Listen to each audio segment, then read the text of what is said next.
Selamat pagi, siang, sore, maupun malam, dimanapun Bapak dan teman-teman berada. Pada kesempatan kali ini, saya akan membahas yang namanya Laravel pada mata kuliah Framework. Sebelum saya menjelaskan tentang Laravel, izinkan saya memperkenalkan diri saya. Nama saya Dorival Siregar, saya merupakan mahasiswa dari Politeknik Kalteks Riau.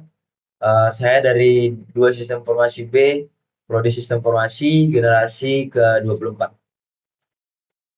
Saya akan membagi dalam beberapa segmentasi pada video ini, yaitu mulai dari yang pertama, saya akan menjelaskan bagaimana proses instalasi Laravel, kemudian saya akan menjelaskan tentang bagaimana membuat sebuah project Laravel yang baru, kemudian saya akan menjelaskan tentang bagaimana alur dari sebuah root, controller, dan view. Apa itu sebenarnya Laravel?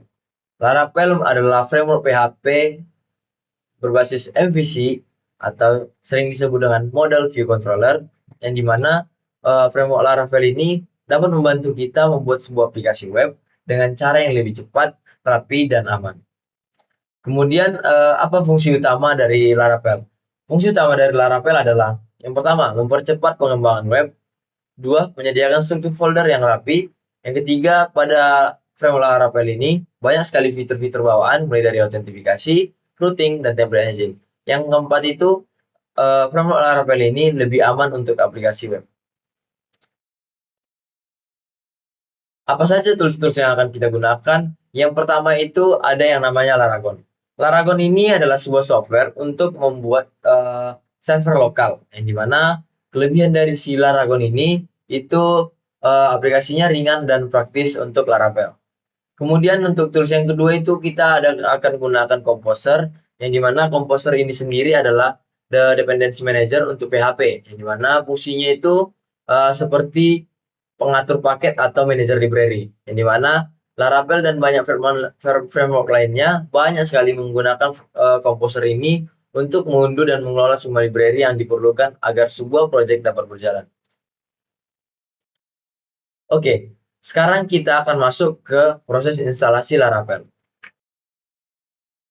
Untuk sebelum kita melakukan proses instalasi, pastikan teman-teman harus mematikan Windows Security kita terlebih dahulu. Yang ini virus and threat protection kita off-kan terlebih dahulu. Setelah di-off-kan, teman-teman harus menyediakan beberapa tools atau aplikasi berikut. Yang pertama itu Laragon dan Composer. Untuk teman-teman yang belum ada filenya, teman-teman bisa lihat di web resminya, yaitu di website Laragon dan juga Composer. Teman-teman bisa langsung cari aja Composer download.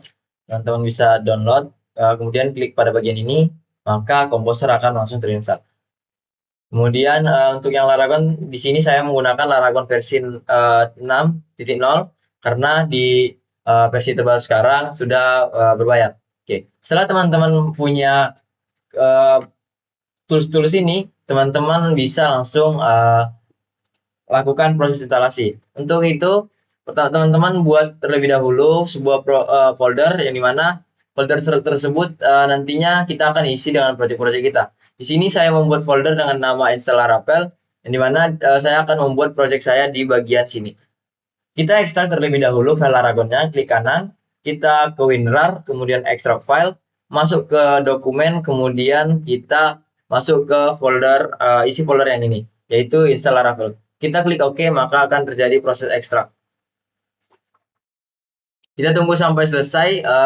Setelah proses ekstrak selesai, kita lihat bahwa Laragon telah berhasil diinstal di folder kita install Laravel. Kita klik, kemudian kita klik Laragon exe, kita run dulu terlebih dahulu, kita tunggu, kemudian jangan kita langsung start all dulu, kita klik kanan dulu pada bagian ini, kita cek dulu PHP versinya, PHP version berapa. Kita cek di sini PHP versionnya itu adalah 8.4.12. Kemudian kita buka extension, kita klik yang zip pada bagian bawah ini. Kita klik zip, kemudian kita close saja terlebih dahulu Laragonnya. Kemudian pada saat menginstal komposernya, kita nanti arahkan ke bin, kemudian kita arahkan ke PHP, kita arahkan ke PHP 84.12, kemudian kita pilih aplikasi yang ini.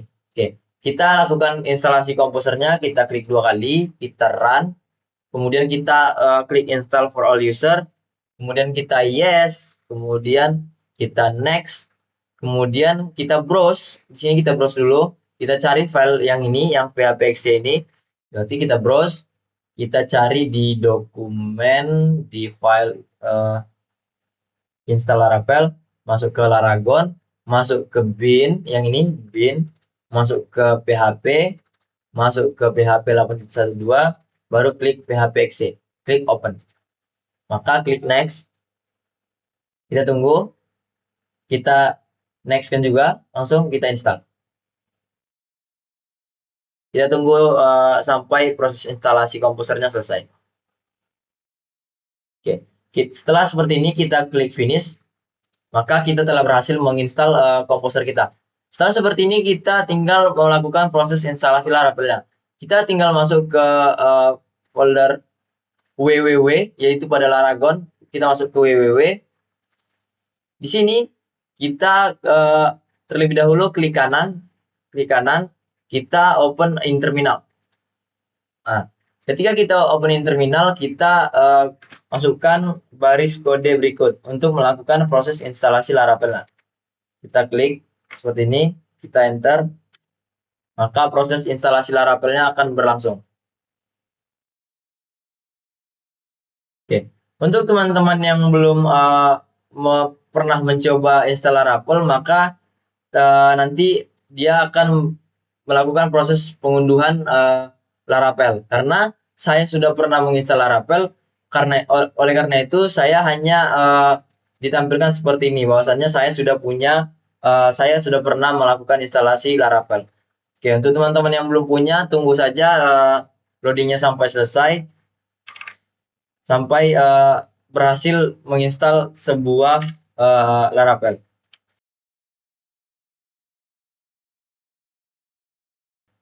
Ketika sudah diinstal, kita akan membuat sebuah project baru. Kita masukkan kode berikut. Oke. Untuk penamaan project baru itu di bagian ini terserah kita mau buat namanya apa. Misalnya saya buat di sini project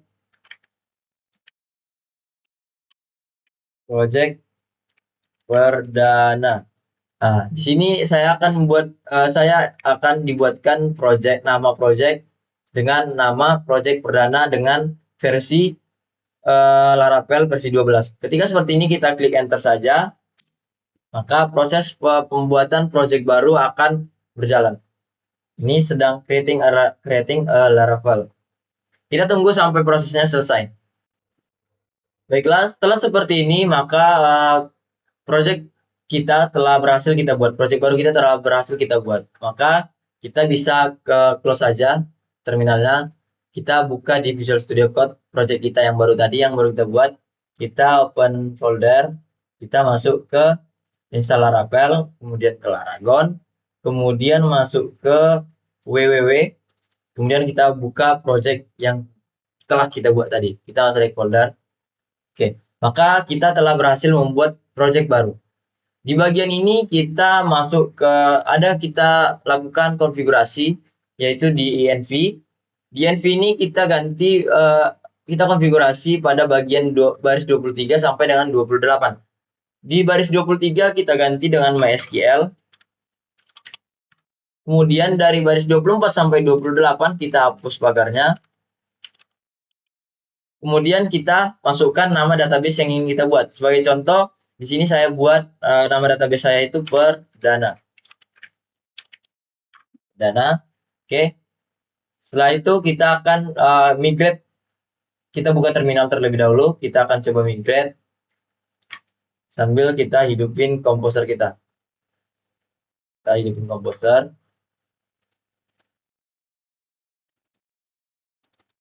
Ini komposer, kita hidupkan Laragon. Kita start dulu. Kita yes kan. Oke. Setelah itu kita php artisan migrate. Kita enter.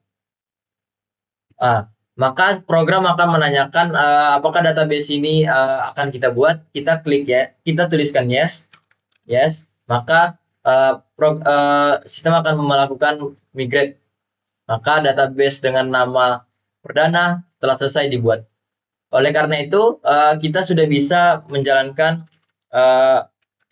project kita di localhost. Kita coba dengan menggunakan artisan serve.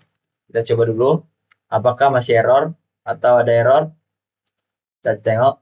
Oke, maka kita telah berhasil membuat project baru kita dengan nama project itu project perdana dengan nama database perdana. Oke. Selain kita mengakses menggunakan PHP Artisan Serve, kita juga bisa menggunakan fitur bawaan dari si Laravel, yaitu menggunakan menjalankan di localhost dengan format .test, yaitu seperti ini. Kita masuk ke http, kemudian slash 2 kali, kemudian kita tulis nama project kita. Tadi nama projectnya itu project perdana.test, kita enter, maka akan menjalankan project kita. Jadi di Laravel itu kita bisa menjalankan di localhost dengan dua cara berbeda. Satu menggunakan seperti ini, menggunakan .test. Satu lagi kita bisa menggunakan PHP Artisan Serve. Nah, nih menggunakan pakai .test dan menggunakan ini.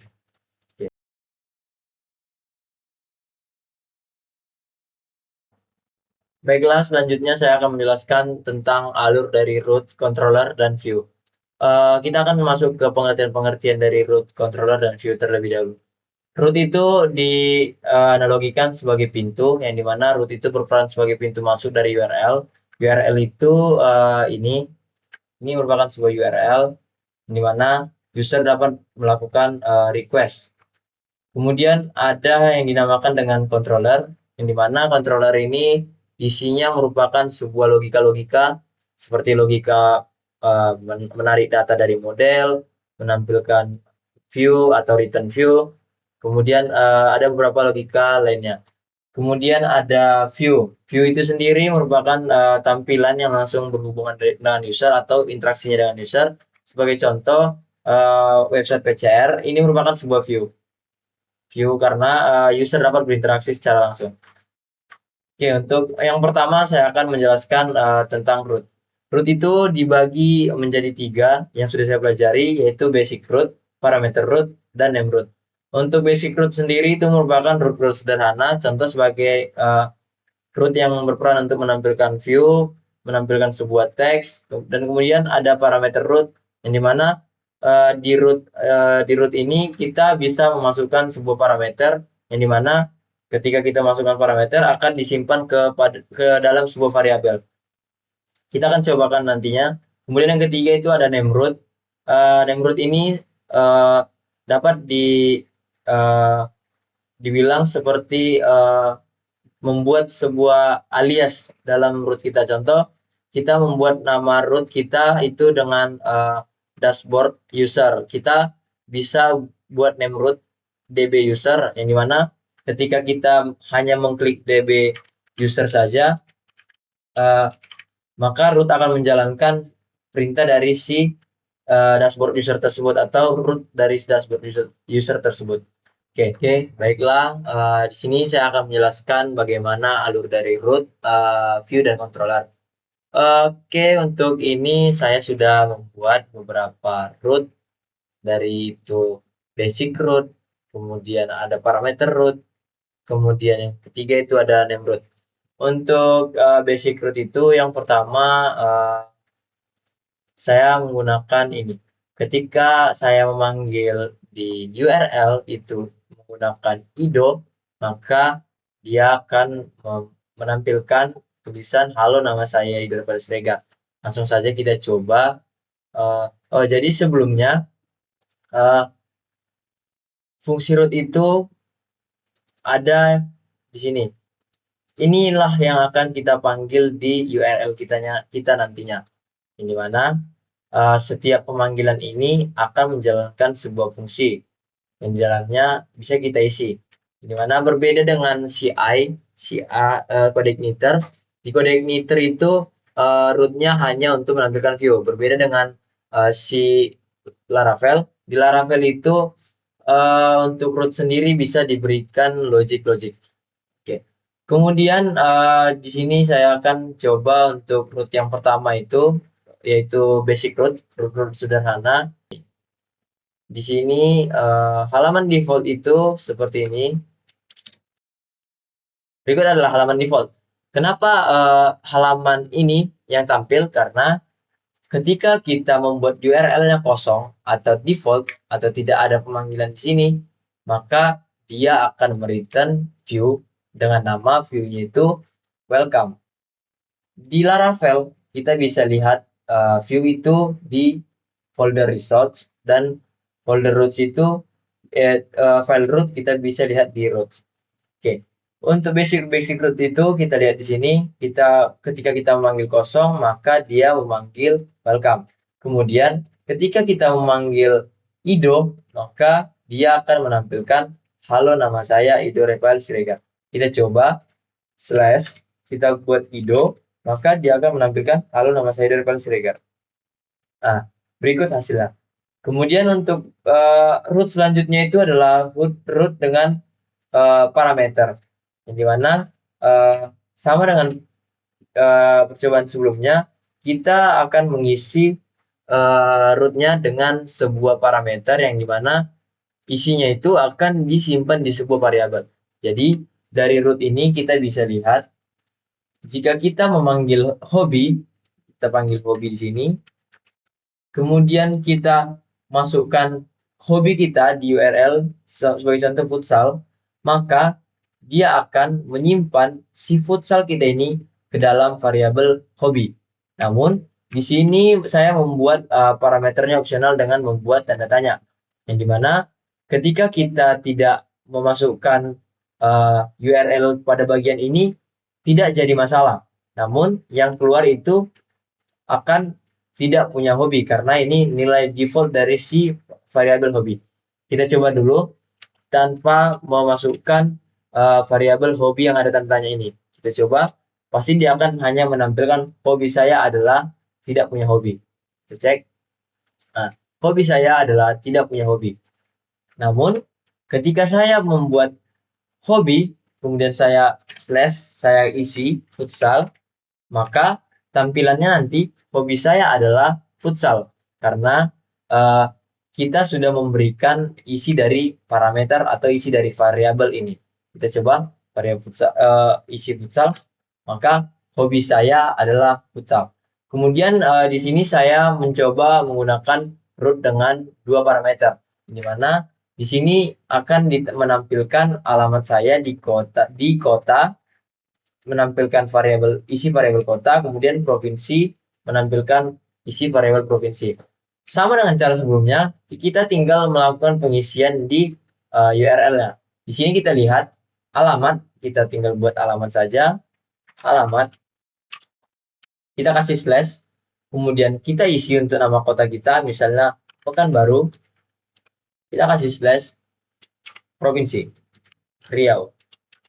Maka dia akan URL ini akan memanggil root dengan nama alamat, kemudian mengisi parameter kota dengan Pekanbaru, kemudian provinsi dengan Riau. Maka tampilannya akan seperti ini nanti. Alamat saya di kota Pekanbaru, provinsi Riau. Kita coba klik alamat saya di kota Pekanbaru, provinsi Riau. Kemudian selanjutnya itu adalah root dengan menggunakan atau mengembalikan sebuah array data, yang dimana apabila kita memanggil nama ini di URL, maka otomatis akan menampilkan data-data berikut. Karena kita mereturn nama yang dimana si nama ini disimpan oleh Ido Rafael Siregar, si name ini disimpan oleh name ini, dan si prodi ini disimpan oleh sistem informasi. Kita coba panggil si rootnya dengan cara data MHS. Kita coba, maka dia akan menampilkan array dengan nama Ido Rafael Siregar, kemudian NIM 2457, kemudian prodi sistem informasi. Kemudian root selanjutnya itu ada root dengan menggunakan keterlibatan sebuah controller. Jadi konsepnya itu ada sebuah root dan controller yang dimana si root ini ketika dipanggil di URL akan meminta menjalankan fungsi dari controller. Di contoh ini saya sudah buat sebuah controller dengan nama portfolio yang dimana pada disclaimer untuk uh, Laravel itu membuat controllernya sangat mudah. Kita hanya butuh menuliskan PHP artisan make titik dua. Kita akan membuat controller. Oleh karena itu kita tulis controller. Terus kita buat nama controllernya. Contoh kita buat namanya coba satu. Kemudian saya di sini menggunakan resource. Kenapa saya menggunakan resource? Karena saya ingin controller saya dengan nama coba satu isinya sudah berisikan function-function default seperti index, store, dan lain-lain. Kita coba enter, maka akan terbuat di controller coba satu. Oke, kita akan coba, kita kembali lagi akan mencoba yang bagian ini, root yang memanggil controller. Jadi untuk memahaminya, kita cek dulu pada bagian ini, kita baca dulu rootnya. Ketika user memanggil portofolio di URL, maka dia akan mengakses si controller dengan nama portofolio. Controllernya berikut. Di dalam controller portofolio ini ada beberapa function, contohnya index, create, store, dan show. Namun di root ini kita katanya ketika user memanggil portofolio, sistem akan mengakses si controller portfolio lalu menjalankan function index yang dimana isi dari function index ini itu mereturn view si portfolio. Yang dimana view portfolio ini sudah saya siapkan di folder views pada project saya. Kita akan coba jalankan di URL atau web browser kita panggil di URL itu portfolio. Kita coba pindah ke sini, kita buat namanya portfolio. Maka akan menampilkan yang namanya dashboard portfolio. Oke, berikut dashboard atau bentuk halaman view dari si portfolio. Di mana untuk logikanya itu ketika root user memasukkan di root itu di URL itu portfolio, maka si root akan memanggil si fungsi dari controller portfolio. Kemudian saya akan menjelaskan tentang penggunaan name root atau membuat sebuah alias dari nama si root yang sudah kita buat. Jadi di sini saya ingin ketika saya mengklik tentang, saya ingin diarahkan ke sebuah halaman about. Jadi caranya itu kita buat dulu root untuk name root ini, yang dimana seperti biasa ketika dia dipanggil about, maka dia akan mereturn view dengan nama about. Saya sudah buat view-nya about.blade.php. Namun saya ingin membuat di sini name root-nya about.show. Jadi setiap kali saya memanggil about.show, dia akan menjalankan root kita ini. Oke, selanjutnya setelah kita membuat root-nya, kita masuk ke halaman coding di halaman dashboard ini. Halaman dashboard ini adalah halaman dashboard untuk portofolio. Di portofolio ini kita masuk ke ini tentang, karena kita ingin ketika diklik tentang diarahkan ke sebuah root yang dimana root tersebut akan menampilkan sebuah halaman about. Jadi caranya itu kita menggunakan name root tadi, yang dimana name root yang sebelumnya itu kita buat about.show. Kita masuk di sini, kita cari tentang, kita buat di href ini, kita buat tanda kurung perawal 2 kali, kemudian kita klik, kita tuliskan root, kemudian kita buat ini, kemudian kita panggil name root-nya. Jadi Ketika kita klik tentang, dia akan memanggil sebuah root dengan nama about.show, yang dimana kita sudah setting atau konfigurasi tadi di halaman rootnya. Apabila kita memanggil about.show, maka dia akan menjalankan root about dengan menampilkan view about. Kita coba di webnya langsung. Kita coba refresh, yang dimana ketika kita klik tentang akan diarahkan ke sebuah halaman about. Baiklah, sekian pembahasan saya tentang proses instalasi Laravel, kemudian cara membuat project baru pada Laravel, dan yang ketiga itu penjelasan tentang alur root, controller, dan view. Apabila ada kesalahan kata atau pengucapan, saya mohon maaf. Atas perhatiannya saya ucapkan terima kasih.